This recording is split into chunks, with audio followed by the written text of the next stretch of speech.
Broadcasting from the Business RadioX studios in Atlanta, it's time for Executive Perspective. Executive Perspective is brought to you by Cresa, going beyond space to foster the best environment for every business. Now, here's your host, Danny Vander Maten. Hello and welcome to Executive Perspective, a podcast series brought to you by Cresa. For those of you who aren't familiar with Cresa, all you need to know about us is that we're a real estate company that helps businesses make real estate decisions. We help by addressing concerns that impact labor, logistics, and of course, location, just to name a few. And that is exactly why we produce this podcast series, where we get to sit down with business leaders and learn more about their perspective, hence the name Executive Perspective. My name is Danny Vander Maten. I'm a Senior Vice President in the Atlanta office of Cresa and host of Executive Perspective. Today, I'm very excited to welcome Christa Pitts, co-founder and CEO of the Lumistella Company, home to the Elf on the Shelf, Elf Pets, and Elf Mates brands. Christa, thank you so much for coming here. It's a pleasure. Thanks so much for having me. Yes, and I'm sure you noticed we have a special visitor with us today from the Vander Maten house. I don't know how this little helper got here. I showed up, and he was already sitting in the mug. And so this is Jolly Joe. For those of you who can't see, Jolly Joe has decided to join us for this special recording. I had a feeling Santa was going to send Jolly Joe. I had a feeling, and it's almost like Jolly Joe knew you were going to be here. Funny thing about Jolly Joe, when Jolly Joe first showed up, we thought Jolly Joe was a boy. And it wasn't until, I think, 6 months later that we actually noticed the eyelashes and the earrings. But we thought Jolly Joe still works because it's a short for Jolly Joanna. Yes, I love it. And that's the beautiful thing about the Elf on the Shelf tradition is that it becomes personal to your family. And she's quite attractive, by the way. She is. She's a lovely little scout elf. She's adorable. She is. Well, thank you again for coming, Jolly Joe. And I'm hoping she only has the best of reports for Santa. Usually. I've seen a mixed bag. It just depends. Usually it starts out good, but you get to the end of December and behavior isn't always as good. It gets rough. Yeah. And if you're a kid and Santa's coming, it's always nice to know that your elf can intercede on your behalf if necessary. Again, thank you, Jolly Joe, for being here. And especially, again, you, Christa. Right out of the gate, what should everyone know about your life prior to co-founding this worldwide phenomenon? Wow, what should they know about my life? That's a big, long question. Yeah, it is. I am a twin. Yes. And my sister is my co-founder and co-CEO. And so we are family on top of tradition, on top of co-CEOs, and of course, as twins, sisters. There's a lot there, obviously. I think it's important for people to know that the Elf on the Shelf is actually based on a family tradition that we had growing up. Mm-hmm. My mom had an elf in her childhood, and that elf didn't necessarily abide by all of the rules that Santa has now allowed people to know about. But those rules have become more strict. Yes. The elf sat in the Christmas tree, and my grandmother would tell my mom and my uncle, that elf is watching. You guys better be on your best behavior. Mm-hmm. And so, of course, over time, when we were born, myself, my sister, and my little brother, we always had our elf, and we named him Frisbee. And Frisbee would fly back and forth every night to Santa between Thanksgiving and Christmas. And in the morning, Frisbee would be in a new spot in our house. So we would race out of bed every morning to find Frisbee. And we couldn't wait to tell our friends about our elf that worked for Santa and was at the North Pole. And it wasn't until we got older, really college, and we would talk about our elf and the whole tradition and how we grew up, and people would look at us like we were crazy. What do you mean you have an elf that works for Santa? Right. So it was really just a fantastic way to grow up. It was an additional magic to the season. And then later on in life comes the founding part of the story. But I would say just for me, looking back, I am from the Atlanta area. We grew up in a very small home. I would say maybe lower middle class and really had an amazing family. Full of love. We didn't have a lot of money, but we had a lot of love. And I think I have it on here that you're a graduate of West Georgia Yes, University of West Georgia. University of West Go Georgia. Wolves. Go Wolves. And majored in civil engineering. Of all things. I did not major in civil engineering. And anyone who knows me would laugh at that heartily. No, I majored in communications. Communications. Yes. Okay. So I was a communications major, and my dream was that I was going to be the next Barbara Walters. And I realized I was graduating school and I had done an internship at WMBB, the news station in Panama City, Florida. And, when you're at a really small television station doing news and you're a body, they're putting you out there to cover stories, right? And I loved it and I learned a ton. But then I also realized at the time you were making $16,000 a year as a starting reporter, and that was not going to pay the bills. So when I graduated, I ended up going into sales. Gotcha. Sales. And hopefully this is right. You were a QVC program host at one point for actually 5 years, right?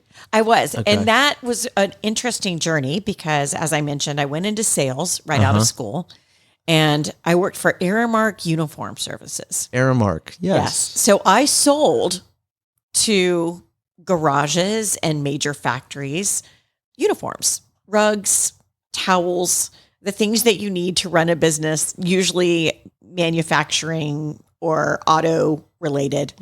And I learned a lot there, but that was not my calling. I was really good at sales, but that is an interesting industry.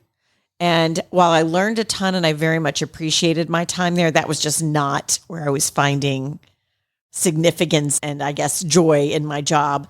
There was a lot of cold calling, which builds character. But sure does. That's one way to describe it. It's character building exercise. It's tough. So then after that, I left after about 2 years, and I ended up taking another, interestingly, male dominated industry role. I was working for JD's Windows and Doors. They did custom glass, basically. So stained glass, custom door jambs, custom door installation, windows. So I would have to go out and measure entryways and then ultimately sell a customer, whether it was a builder or an individual person, their windows and doors for their house. Wow. And then I decided that too was not the most fulfilling. And at the time, my mother-in-law suggested that she was the biggest fan ever of QVC. Of QVC. Like huge. Every gift I ever got came from QVC. Yeah. And she said, they have these open call auditions for host and you should go. And I thought she was insane. I was like, this was before Survivor. This was before reality television. And I was like, there's no way someone gets a job on national television by going to an open call audition. Yeah. That sounds bizarre to me to think. Yeah. It was just mind blowing at the time. And my dad said, you know what, Christa, I'm going to buy you a plane ticket. You need to do this because if you don't, you'll never know. And so my mom and dad bought me a plane ticket. I went to an open call audition. 2 weeks later, they called me back to my great surprise. And then they flew me out to Pennsylvania. And they have this whole day of auditioning, basically. You meet with all sorts of leadership. You talk to other people who have been nominated or have won through this process. And you ultimately, after a full day, and there were 13 of us, I think they said that they had narrowed it down from 13,000 applicants across the country to this group of 13 people. Wow. And then myself and my best friend, Margot, got hired the same day as the two winning hosts from that period of time. What are the odds as best friends you guys would go from 13,000 to both getting that opportunity? We became best friends. Oh, you became best friends. Yes, because we were hired the same day. Okay. And it was really, I don't know, I think there was something bigger at work to make it the perfect opportunity for us to come together. And we've been friends for 20, I hate to say how many, 20 plus years. Yeah. So at QVC, what did recording unscripted television teach you? A lot. Yeah. A lot. Most people think there are scripts, but there are not. It is truly live, unscripted. There's no producer telling you what to say, television. But it's actually the perfect blend between retail and television because The products are chosen by buyers, right? And you can learn from merchants and planners. You understand the behind the scenes of what drives purchase intent.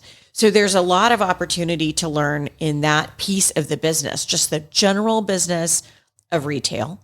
And then you have on the other side a tremendous opportunity to learn from the entrepreneurs that are walking in and out of those doors on a regular basis.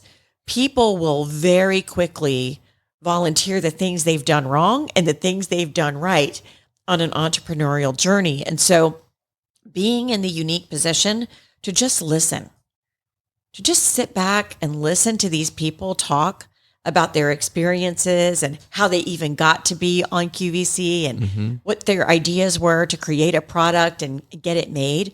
And then there were celebrity guests who also came in, and sometimes they would have an entourage and sometimes it would just be them by themselves. And it was just this amazing learning environment to understand everything from the true details of purchasing, why someone purchases, how to craft a sale, things like the first time you discount something, it's all anything and anyone is going to be willing to pay for what you're offering. There's just these nuggets that I was able to learn. And I look at that time in my life as invaluable and definitely set the stage for us being able to create something special with our own family tradition. Yeah, hearing you describe it, it sounds like a unique MBA program. Yeah, I call it my MBA in widgetry. Yeah, and I could see how the wheels would get put in motion, or ultimately where you and your family would go. Yeah. And so heading that direction, walk us through the moment when you and your family decided to turn the elf on the shelf into, in those early years, what was a business, right? And the business that it was then, because it's morphed a lot just through this point, but what was going through your minds? My sister likes to say that ignorance is bliss, and she's probably right as it pertains to this part of our lives. But the real intent in the beginning of what people now know as the elf on the shelf was for my sister and my mom to do something together. My mom was going through a really hard time. I think a lot of parents who are very active when their kids grow up and move out, it's tough. They're used to being part of their lives at every turn. They're used to being involved in everything. And all of a sudden, that wasn't there. And so one afternoon, my sister had her first child and she was sitting with mom and she said, "Mom, why don't we write a book about the elf?" And our elf was sitting up on a shelf, interestingly enough. And so my mom said, "Nobody wants to hear my story." And then she said, "You know what? Okay. Why not?" Yeah. And they started putting together what would become the elf on the shelf, writing a story about our family tradition. And that's how it started. So the intent originally was definitely not a business. And then it became about, all right, we really want other people to be able to enjoy this tradition the way we did growing up. And so they put together a proposal and they send it to multiple agents. And surprisingly, one agent called them back, which anyone who's tried to get done knows that's nearly impossible. So to even get one agent, one to call agent, you back. one literary agent to call you back and see this blind submittal you've given is just a huge moment. And that agent went and shopped it to everyone. Big publishers, small publishers, middle of the road publishers, anyone who would listen to this pitch. And we got rejected by everyone. Every single one. Every single one. No one wanted it. In fact, we have a letter in the office that was put together by a consortium. Yeah. In the book industry, they typically like you to go through distributors. So it's either Ingram or it's Baker and Taylor.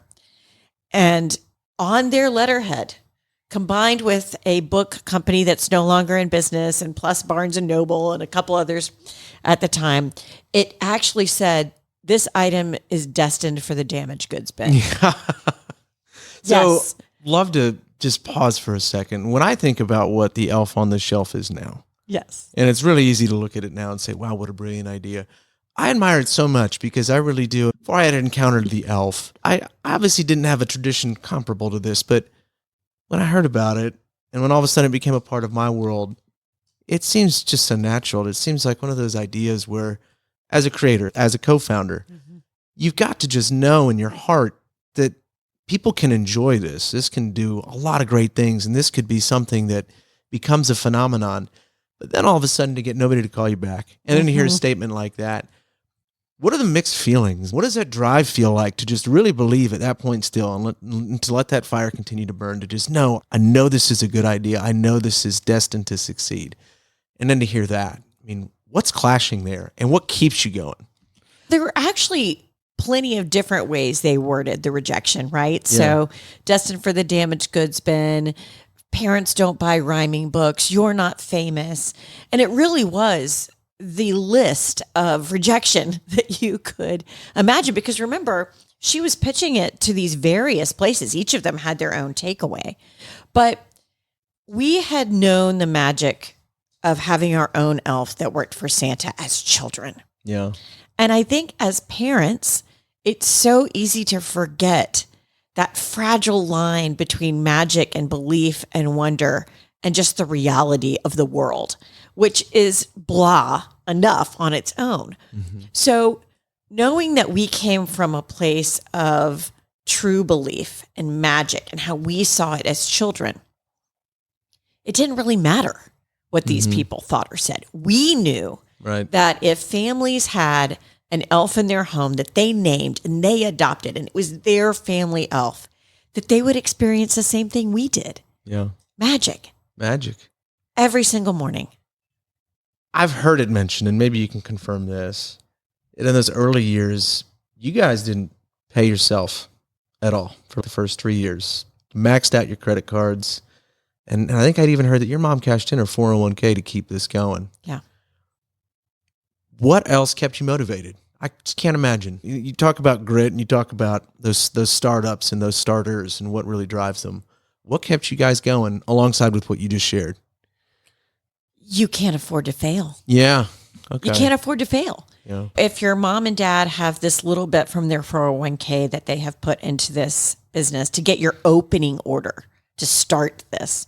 I sold my house in Pennsylvania and moved back to Atlanta and put the proceeds in. And my sister maxed out her credit card. She and her husband had the best credit of all of us. And so that's how we afforded to start this business.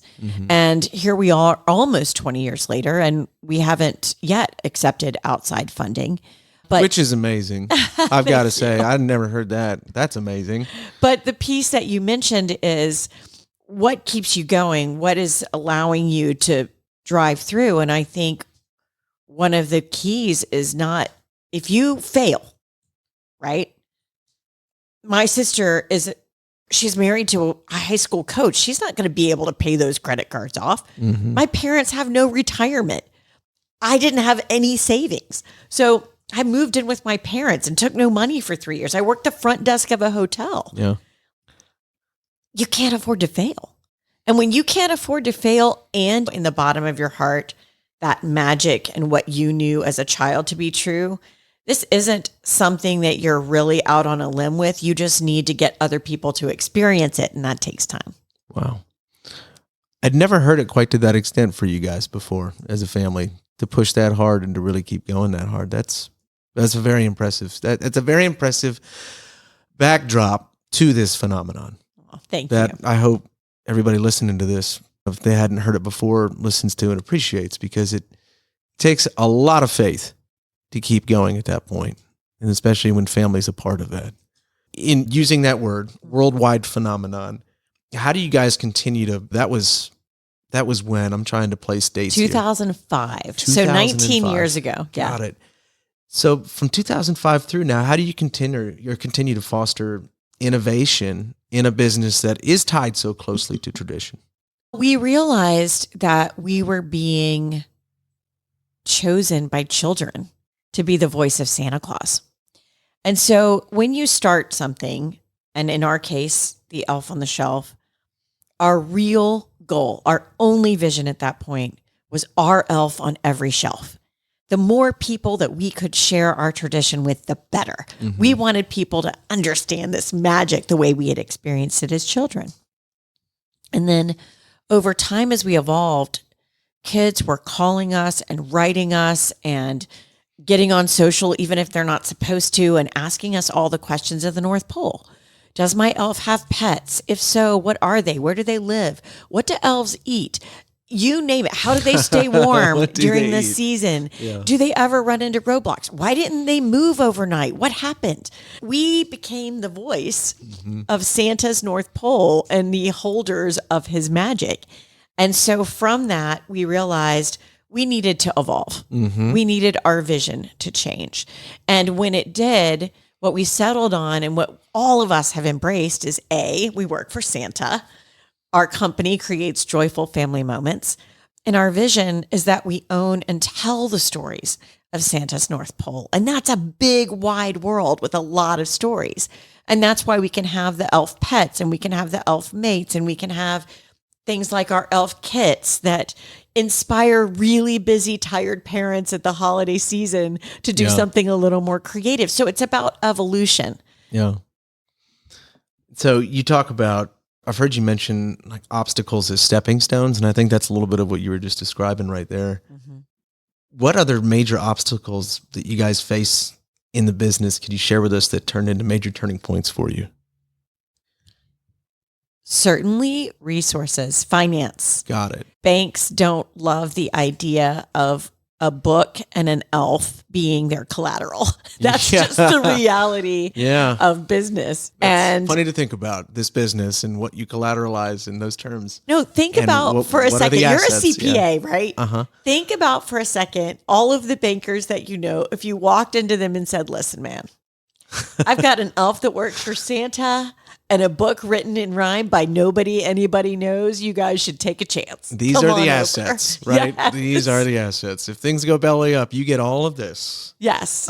So that was a huge moment when we got a bank, and it was a local community bank at the time. They've since been purchased, but it was a local community bank with ties to the community, and they saw that we had the purchase orders in hand to back up what we were saying.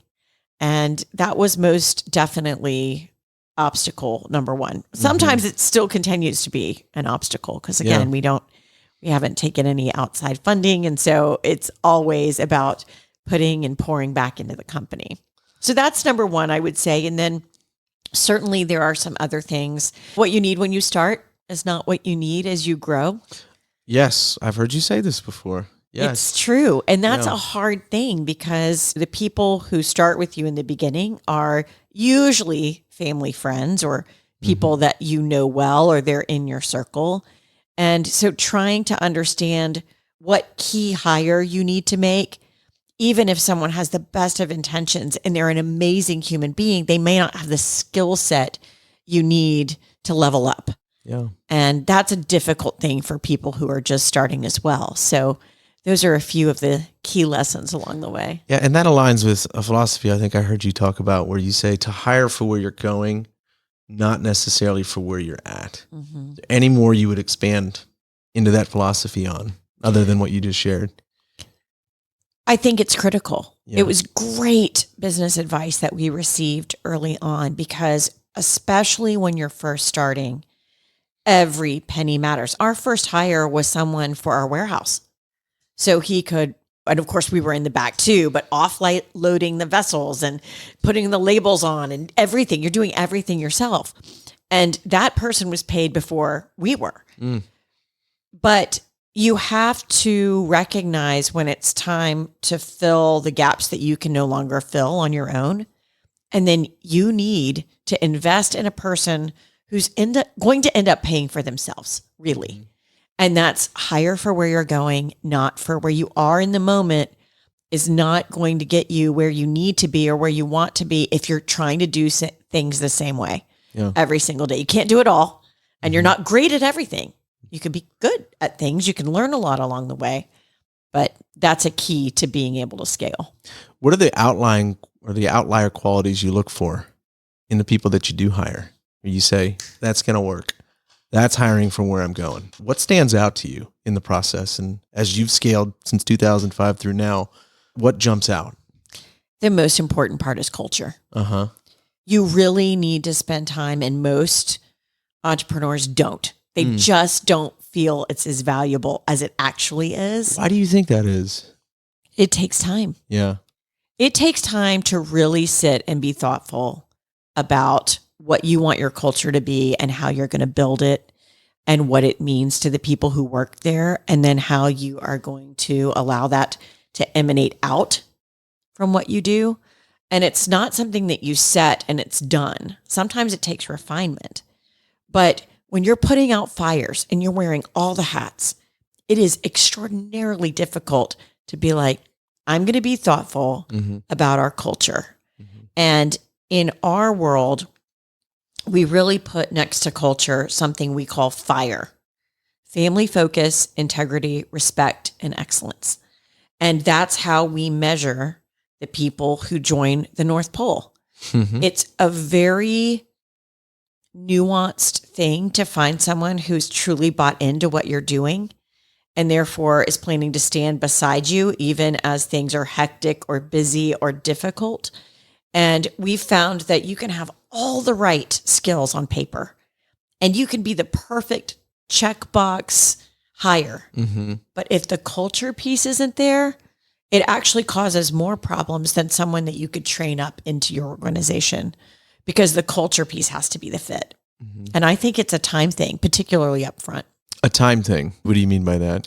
Again, you're harried, you're busy, you're tired, you're trying to do all the things, you're wearing all the hats, especially in the beginning. And maybe you haven't taken the time to really think about what you want your culture to be. I've heard horror stories about people who have bosses that throw things and yell at them. And that's that person's way of getting what they want or getting you to do something. But we found, and for our culture, it's better to embrace people and treat them with respect and expect then that they will do the same in return to their coworkers and their peers. If you are a busybody, if you are a gossip, not going to work. Yeah. Not going to work. When you say busybody, you mean somebody that tries to stay busy for the sake of being busy? Yes, you have to be a hard worker. Okay. That's part of our culture. Yeah. You have to roll up your sleeves. We don't have endless funds. So it can't be one of those things where you're a paper pusher or where you're trying to find the right way to say it, but you're by the book, or this is my job, that's not my job. Yeah. You have to be a team player. Yeah. So these are all more nuanced parts of people's character, but in the end, they really make a difference in terms of your culture. Are people willing to help each other out? Are they willing to jump in? Are they excited about the new launches that you have? And that doesn't mean we don't foster an honest environment. We absolutely do. And transparency is very important. But also then it has to be about belief in the vision and the mission and the values and the purpose of what you're doing in order for everyone, even if you don't always agree, and that's not ever going to happen, to be on the same page. How has the culture at the North Pole changed from 2005 to now? I think it's warm. Yeah. It's warmer. It's warmer than it was, yeah. It's still snowy outside, but inside of our offices, it's really warm and it's kind and it's generous. And again, we have people that work really hard and we're certainly not perfect, but we really try. And I think people see that if they work for us, to put our employees first, to meet them where they need to be met. Yeah. So for instance, philanthropy is important. So we have a person that's in charge of philanthropy. We give every employee $150 a year to spend on any philanthropy they wish. Oh, that's really cool. Yeah. That's really special. Jumping around here, but I'm really curious. You guys really launched this in 2005. What year was it where you really started to see the wave surge forward? And I don't know if adoption is the right word, but Santa's Little Helpers were coming to a lot of homes, right? When did that start? And I mean, what was it like for you guys to see this as a family, as an organization, as a culture, which is what we're talking about right now? I think there have been phases. Yeah. Right. So in the beginning, we were practically giving away the elf on the shelf. Truly. Please just try it. Just try it out. You're not gonna love it, or you're not gonna throw it away. Yeah. Yes, you're going to love this. And we had to fight even when we started to build momentum, that idea that we were just the hot fad for the season, right? We were the tickle me Elmo of Christmas for just that year. Yeah. And so I think it's gone in phases. If I were to go to the beginning, there was a specialty retailer. His name was Pete Johnson, and he owned a Hallmark store.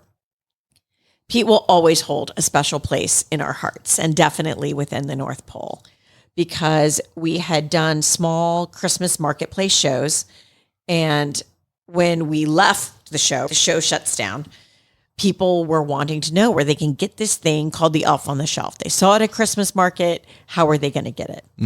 And Pete found us, Googled us, called the office, and he said, listen, if I have more than 5 people come into my store and ask me for something, I need to know what this is. What is the Elf on the Shelf? And so he said, listen, I know you don't have a lot. I know you guys are just getting started, but if you keep me stocked, and he used to come to our office every morning, literally every morning for the Christmas season, Pete would be there when we got there. And it was like 7 a.m. And he said, if you keep me stocked, I will tell every single person that I know about this product and how popular it is. Oh, wow. So Pete was definitely step number 1. Shout out to Pete. Giving Pete huge credit. Yeah. Wonderful human being for sure. And then ultimately, several years later, Jennifer Garner was photographed carrying the Elf on the Shelf down the street by paparazzi. Wow. Okay. We still don't know where she got it. We have no idea how it became a part of her life and her tradition, but it did. And so we had lots of people call immediately once the paparazzi had snapped that, asking what it is and how they can get it.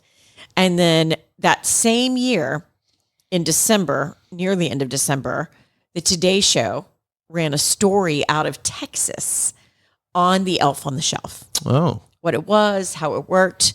And our phone The story lines blew up. It was a full package. They did a full package on the Elf on the Shelf. We knew nothing about it. It was insane. We had 150 voicemail messages within 10 minutes. It was nuts. And do you remember what year this was? Yes, that was 2007. 7. So 2 years. 2 years in, yeah. Holy cow. Yeah. That is so early. I wasn't expecting to hear that. And if I had heard it before, I'd forgotten. That is so sudden. It was. We weren't expecting it. And it definitely set the stage, not in that year, in that moment, because it was late December. It was just ship as much as you can right now and make sure people get it. Right. But it set the stage for the next year when it became Christmas time. We had really scaled quite a bit further in our growth in order to have these people. Pete was true to his word. He went and told all of his people about the Elf on the Shelf, and adding in Jennifer Garner and the Today Show, it definitely became, and people's use of it, right? Kids talking at school, that word of mouth helped build. And then the second round of that was when we, again, completely went entrepreneurial, invested in a major way, and wrote and produced and edited and ultimately sold in to CBS an Elf Story, which was our first ever animated special. Okay. And with that came the balloon and the Macy's parade. And from that point on, The rest is history. And here you are. Steps. I mean, you're coming up on 20 years. Next year, it's our 20th anniversary. Lots of surprises coming. That's amazing. And Thank you. I know I'll say this later, but congratulations to you guys. That's incredible. 20-year business. So much success. A phenomenon. I think is the best word for it. It is a worldwide phenomenon. Tell us about that. Tell us how it's expanded outside of the United States, what that's been like. So we are in 28 countries, and continuing to grow. It's been miraculous for me because our first ever distributor was Canada. Moving across the border made good sense. An easy neighbor to get to. Yeah, and they still celebrate Christmas in a very similar way to the United States, and so it made a lot of sense. And now I sit with our distributors when we have these big summits, which we do. We bring everyone together and we talk about our brands and their various products and what works in each market and how it's translating. Because in Australia and New Zealand, it's summertime. How is it translating there? What does it look like? What's being successful? We have a partnership with beaches. So if you're going to go sunny and sandy, what does Christmas look like there? And then we've got, the various markets. Everyone's a little bit different. You've got Boxing Day. You've got Three Kings Day. So around the globe, it's a little bit of a different sense. But it's so fantastic to look and build these relationships with people who have helped us build our business and build these brands. We have to be the voice of Santa, and we have to be very thoughtful about what we put out. But there's challenges with the globe. There's different compliance regulations, and we're lucky we have Santa because he can just get on the sleigh and move all around. But it's got its challenges. But yeah, his helpers, not so much. It's a little more work. Yes. The FAA is, we are seeing red creatures flying across the airspace. What's really cool about coming up on 20 years for you guys, and you probably already thought about this a lot, but you're coming up on where children are continuing this into their families. Children of the Elf on the Shelf. The first wave of the children for the Elf on the Shelf are being able to share that with their children. They've got to be just starting to do that if they haven't done it already now. What's that like to see for you guys? It's cool. Yeah. I mean, I would be such a liar if I didn't say it's cool. A generational tradition. Yeah. It's just such a neat thing to be able to have cultivated for you guys. Thank you. It has been. And what's been interesting is to see the growth of it in the universities. Oh. College students are wanting them in their dorm rooms, in their apartments, and their houses that they're renting. But they're being very thoughtful about adopting the elf into their world. You would have thought they would have been more cheeky, but no, they want it to be the tradition they had at home growing up. Yeah. And it's like bringing a piece of their home with them while they're in school. Yes. That's cool. And you see a lot of them decorate with Christmas trees, and they decorate their dorm rooms, and it's social. They want to see it on social. They want to show where the elf is and what it's doing and what they named it. And so that part has been really fun to see. And then to your point, that then translates into those children who grew up with it that are now having families of their own, and they want to start a tradition. They want to have this moment with their families like they had, just like we had when we were kids. That magic. I've got traditions that I like carrying forward with my kids. What are some of your traditions? Opening up one gift before the night of Christmas is always one of our big things. And that's nice. Getting everybody to wait at the top of the stairs before coming down and seeing their stockings. You're that dad, huh? Yeah, it was something we had to do. We could look downstairs and see our gifts, but now it's just so fun letting that moment hold with my kids. Yeah. And because that's such a big part of it. It's that morning, it's the togetherness aspect of it. And one of the new fun ones is Jolly Joe now. I really do believe Jolly Joe's its own component of our Christmases. My kids think it's so funny how much Jolly Joe scares me. Because when I see Jolly Joe, I get shocked, right? I get really spooked because it's usually at some place that I don't expect, right? No. And she just jumps right out at me. And my kids think that's the most funny part. That's great. Yeah, that's the beautiful thing about an elf that works for Santa. A scout elf like Jolly Joe is going to be on her game every single day. That's her job. Yeah. So you've probably seen a lot of creative ways that this elf has popped up into people's mornings. Yes, yes. Is there anyone that stands out to you? Have you seen an elf just do something so creative and just so innovative where you said, oh my gosh, we've got to do that. We've got to do that in our home, or we've got to do that in our office, right? They seem to like fishing a lot. So Yeah. often you'll see toothpicks or straws, and then they wrangle a string on it, and they're usually catching something. Sometimes it's goldfish, which is really cute. Sometimes it's candy of a various sort that might be for the kids in the house. But also I've seen things like the shoe train, which was adorable. So there's a shoe in the front, a larger one. It typically tends to be like a boot or a Converse, where it's a little larger. And usually the elf is sitting in that one and holding a sign that says all aboard the shoe train. And then all sorts of characters in the house, whether it be Barbie dolls or little mini collectibles or G.I. Joe, they're all lined up in the shoes behind the scout elf. The shoe train was really clever, I thought. Super cute. Man, I feel like Jolly Joe's ears are burning. I'm just providing Jolly Joe with some good thoughts. Yeah. Some good influential thoughts. Real quick, we're starting to wrap up and winding down, but I really want to ask about your podcast and maybe share with some of our listeners what your podcast is about. It's called Madame Founder or Madam Founder. Yeah, either There's way. a proper enunciation for it. And what it sounds like is you get to have very similar types of conversations with female leaders. What else can you tell us about that and what it's been like for you and For anybody listening who'd love to be able to listen to some of these conversations, where can they find it? Yeah, it's a project of passion. Yeah. I was sitting and doing a lot of thinking about my own business journey, and certainly the people that I learned from in my time at QVC, lots of really amazing female founders. And I thought, you know what? I'm going to see who else is a voice in this space. And looking around, there was a huge void. And I am talking, given the makeup of female business leaders and CEOs and founders in this country, it is actually shocking how few voices there are in the podcast world. And so I decided, you know what? I'm going to sit down with some of these people and I'm going to hear their stories and I'm going to talk to them.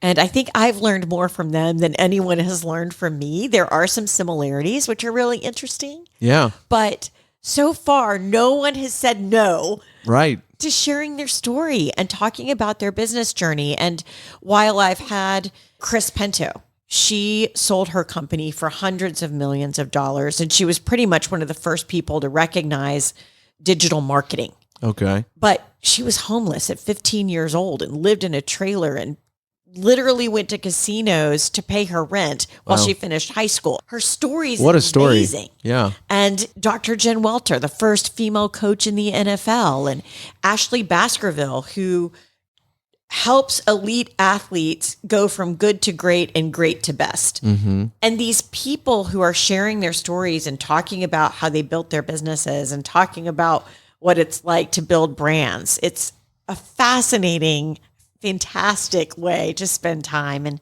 I've really enjoyed Madam Founder. And you can see it, you can get it on all the major places, Spotify and Apple and Amazon. I need to check down Amazon. Okay. I know for sure Spotify and Apple, a lot of the major podcasts. For those listening to this, what we're going to make sure to do, Christa, Yeah. is we're going to provide a link to your podcast page thank on the page you. where we list this recording. So if you're listening in and you're really curious to hear Christa Pitts' podcast, Madam Founder, Yes. be sure to check the website and click the link. Sounds like a plan. Yeah, it really does. This has been so much fun. I've With you enjoyed it so much. and Thank Jolly you, Danny. Joe, being with you both in the same room is a surreal experience for me, I got to tell you. And I feel like Jolly Joe is going to give a very good report to Santa on this podcast. I hope so. Well, thank you again. Appreciate it. Outside of the podcast, this is one more thing. If anybody wanted to reach out to you, what would be the best way? What would you tell them? Certainly through our website. So you Okay. can go to lumistella.com, Lumistella, Okay. for the business. And there's an area, contact us, and they can definitely make sure I receive any correspondence that comes in. And then on LinkedIn, Christa Okay. Pitts on LinkedIn. Awesome. And I post our blog and podcast links every single Friday. Female Founder Friday, I say. Female Founder Friday. And it is Friday. It is Friday. Yeah. Happy holidays. Merry Christmas. Yeah. Happy holidays. Merry Christmas from us at Executive Perspective. Thank you so much again. Appreciate all of you listening in. We will see you next time on Executive Perspective. Take care. Thank you for joining us on Executive Perspective. This show is brought to you by Cressa, the world's largest occupier-centric commercial real estate firm offering unbiased, conflict-free advice. For more information, go to cressa.com.